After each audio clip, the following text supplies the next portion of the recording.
Hey everyone, this is Jaxie, and let's get excited about history with Close Combat Gateway to Caen.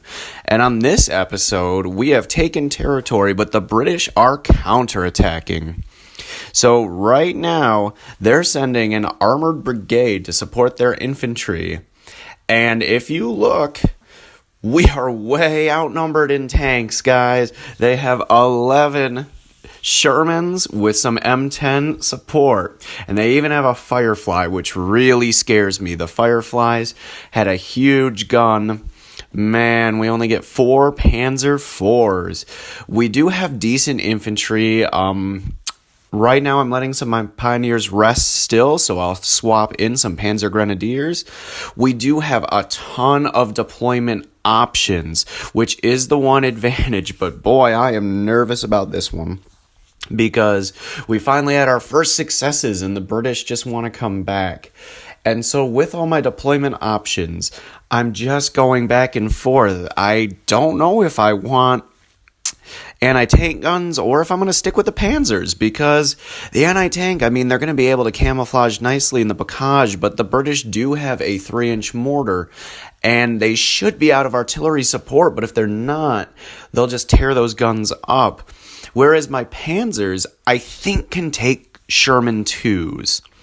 I'm a little more nervous if that Firefly shows up, but if the M10s, if they're not getting good flanks and they're too close, I don't know. I think I'll have an advantage.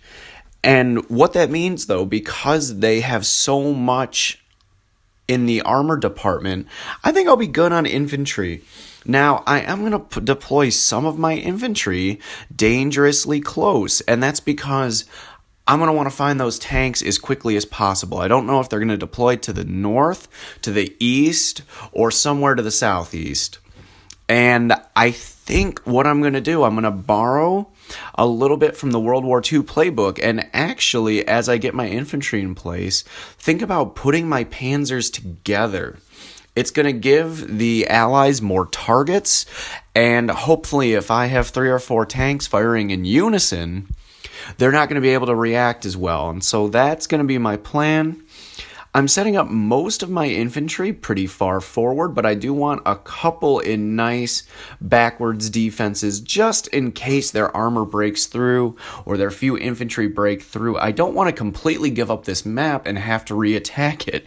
That sounds like an absolute nightmare after all this work, after fighting 2 to 3 times on each of these maps, to have to retake everything. But I'm just going to be moving my men up. I'm going to have them in ambush position. I want to take advantage of that Bocage. I'm hoping the British walk right up. Think it's just a nice friendly bush. Nothing to see here. And then an MG42 just unloads and ruins their day. That's my plan. Now, with my Panzers where they're going to be, they'll have a nice field of fire if the enemy deploys to the east or to the south. But if they're to the north, I'm not going to be able to see them, and that's why I'm hoping putting my infantry this far forward will give me some nice views, because they won't be able to look through the chateau. So a couple blind spots, but I'm not worried. And I really hope they just deploy to the east. I can have them, I don't think ambush mode, I'm just going to have defend. I want them aiming as accurately as possible. And as soon as those tanks show up, maybe even at the beginning of the map, if they're just there, I'll have 4 Panzers ready, taking pot shots, and we're going to begin. And so my infantry finds out their armor is just a horde up north, and all of my tanks are out of position. And yeah, I don't know, and we're already taking fire. Oh, it's my Pioneers. These guys have seen their multiple battles. The Panzer Grenadiers are fresh. I don't feel bad for them. They were sitting there in their trenches, enjoying their cigarettes and their schnapps, but oh, my Pioneers. So I gotta do something fast. I'm going to want these Panzers to try to creep around, and I'm hoping if their tanks start moving to the south and the west, they won't see me coming up and I'll have kind of an angle on them. They're going to be focused so much on the infantry, and if you see, they're starting to turn. I'm going to have nice broadside shots if I can get my tanks in a position. But as we've seen from close combat, sometimes with the armor, you're not giving orders as much as making a friendly suggestion, and if the armor doesn't want to do it, they're not going to do it. And right here, because I'm using the move fast order, they aren't going to deploy necessarily how I want to. They're going to want to take the road. That makes sense. I told them move fast, but I'm just going to want to make sure that they're getting going the direction I want them to.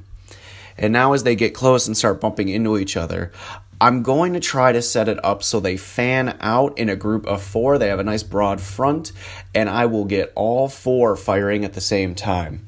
I know it's 4 on 11, but if they get this angle and they can go in a nice fan, you notice some of their armor is starting to try to break through. The hedgerow is starting to spread out. I think I can come up and hit them in the broadside when they're not ready for it. I just have to hope my tanks path the way I want. So a lot of their armor is still moving up, still getting organized. And this guy's not quite around the hedge yet. Some of their Shermans are reversing. I don't know if their infantry sees me and knows I'm about to make this move. But come on, boys. You got to speed it up a little bit. You got to stop bumping into each other. This isn't bumper cars. This is war. Virtual war with pixel trooping. But regardless. And nothing yet. They're backing up. I'm moving forward. That tank is now through the hedgerow. I have a lot of infantry nearby. I'm hoping some of them can hit it with something. The M10 is open top. My Pioneers, though, absolutely tired. I don't know what they'll be able to do. And we are taking Sherman fire. We have 2 tanks in position, but the other ones are starting to get a little bogged down. So as these 2 tanks get ready, the other one is going to try to squirt through, and nope. He can't make it, and my other Panzer IV is reversing. He's still aiming, but he's going to spin around and expose his rear armor. And I'm trying to get him to move fast or defend. Like, please turn around. Please do not show them your butt and the weak armor. I don't understand why you're not doing what you should be doing. You can see their mortars coming in. They're taking some fire. They're Sherman still in the courtyard, hanging out in the chateau. But, oof, big explosion there. I've lost 1. They've lost 1, but what a cluster. They're just bumping into each other. They really want to use the road. I'm having trouble manually getting them to go around. But that's one of the interesting things about close combat, is it represents that these are troops, that they have thoughts, and they want to do what they want to do. At this point, I'm just sending the other Panzer around. I'm going to get 2 of them in a line if I can, and just keep on moving. We're down 2 Shermans, 1 Panzer. So it's close, and they outnumber me by a lot. That makes me nervous. But if I can keep going, and oof, nope, that tank's still okay. And somehow in the courtyard, I don't know if you guys saw, another Sherman goes down, and the Sherman in the courtyard gets taken out by infantry. My brave, brave infantry found a way. Don't know if it was a Panzerfaust or a rifle grenade, but Allies are already requesting a truce. They're done, and I'm going to take it and get a major victory. I was so outnumbered, but those Shermans, they just combust instantly. I know, like, everything I've researched says that's kind of a myth and they weren't as bad as they're supposed to be, but, ooh, they lived up to their reputation there. It's an excellent win. I'm so happy that being outnumbered in armor, we were able to pull that off and get them to retreat in disarray. I thank you guys for watching, as always, and stay excited about history. If you guys learned something or enjoyed yourself, please like, comment, and subscribe, and see you in the next video.